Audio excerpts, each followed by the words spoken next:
તો આગળ સમાચારમાં વાત કરીએ તો સમાચાર પ્રાપ્ત થયા છે, મહત્વપૂર્ણ સમાચાર સામે આવી રહ્યા છે। તો કહી શકાય કે ગઢડા ખાતે ગોપીનાથજી ટેમ્પલ બોર્ડ ચૂંટણીનો મામલો સામે આવ્યો છે।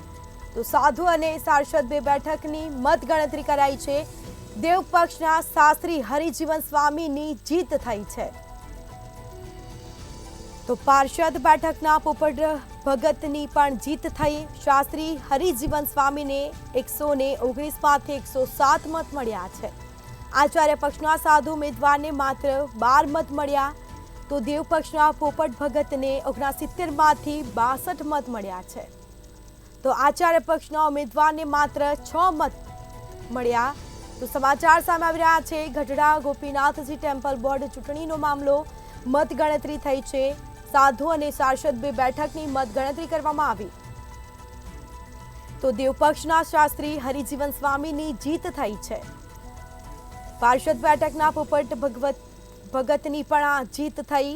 સાથે જ કહી શકાય કે શાસ્ત્રી હરિજીવન સ્વામીને 119 માંથી 107 મત મળ્યા છે।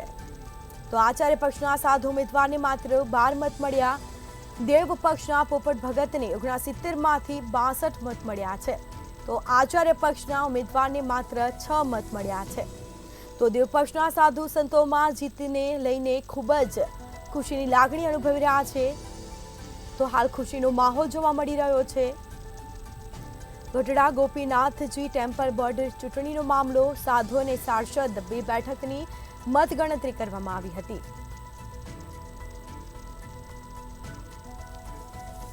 તો અગાઉ એક બેઠક પર દેવ પક્ષની જીત બાદ અન્ય બે બેઠક પર જીત મળતા કુલ 7 માંથી 3 બેઠક પર દેવ પક્ષનો વિજય થયો છે।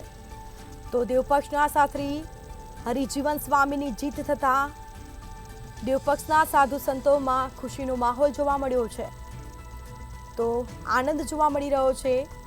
શાસ્ત્રી હરિજીવન સ્વામીને 119 માંથી 107 મત મળી આવ્યા છે। તો આચાર્ય પક્ષના સાધુ ઉમેદવારને માત્ર 12 મત મળ્યા। દેવ પક્ષના પોપટ ભગતને 69 માંથી 62 મત મળ્યા છે। તો કહી શકાય કે દેવ પક્ષના સાધુ સંતોમાં જીતને લઈને ખુશીનો માહોલ જોવા મળ્યો છે। તો ગઢડા ગોપીનાથજી ટેમ્પલ બોર્ડ ચૂંટણીનો મામલો।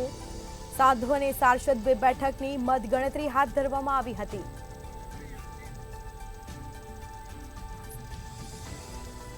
તો વધુ વિગતો સાથે સંવાદદાતા યાસીન આપણી સાથે ફોન લાઈન પર જોડાઈ ગયા છે। જી, ગઢડા ગોપીનાથજી ટેમ્પલ બોર્ડ ચૂંટણી યોજાઈ હતી અને આજે મતગણતરી કરવામાં આવી, જેમાં દેવ પક્ષનો વિજય થયો। શું માહિતી? જી, ખાસ કરીને વાત કરવામાં આવે તો જે ગઈકાલે આ ટેમ્પલ બોર્ડની ચૂંટણી યોજાઈ હતી ને, આજે મતગણતરી જે છે તે શરૂ થઈ હતી। સવારના 9 કલાકથી મતગણતરી શરૂ થઈ હતી, જેમાં ખાસ વાત કરવામાં આવે તો પ્રથમ જે તબક્કો છે તેમાં સાધુ અને પાર્ષદની જે બે બેઠક છે તેમની મતગણતરીનું રિઝલ્ટ જે છે ત્યાં હાલ આવી ગયું છે। અને તેમાં બે પક્ષના સાધુ બેઠકના શાસ્ત્રી હરિજીવન સ્વામી અને પાર્ષદ બેઠકના પોપટ ભગત છે તેમની જીત થઈ છે। શાસ્ત્રી હરિજીવન સ્વામીને કુલ 107 મત 119 માંથી 107 મત મળ્યા છે। તો બીજી તરફ જે સાધુના જે ઉમેદવાર છે તેમને 12 મત મળ્યા હતા। દેવ પક્ષના પાર્ષદ પોપટ ભગત જે છે તેમને 69 મતમાંથી 62 મત મળ્યા હતા। ત્યારે જે પક્ષ છે તેમાંથી માત્ર 6 મત મળેલા હતા। અગાઉ એક બેઠક પર દેવ પક્ષની જીત બાદ અન્ય બે બેઠક પર જીત મળતા કુલ 7 માંથી 3 બેઠક પર દેવ પક્ષનો વિજય થયો છે અને તેમાં હર્ષની લાગણી જોવા મળી રહી છે। જી બિલકુલથી તમામ જાણકારી આપવા બદલ આપનો આભાર। તો ગઢડા ગોપીનાથજી ટેમ્પલ બોર્ડ ચૂંટણીનો મામલો, જેમાં મતગણતરી કરવામાં આવી હતી। દેવ પક્ષના શાસ્ત્રી હરિજીવન સ્વામીની જીત થઈ અને જેને લઈને દેવ પક્ષના સાધુ સંતોમાં હાલ ખુશીનો માહોલ જોવા મળ્યો છે।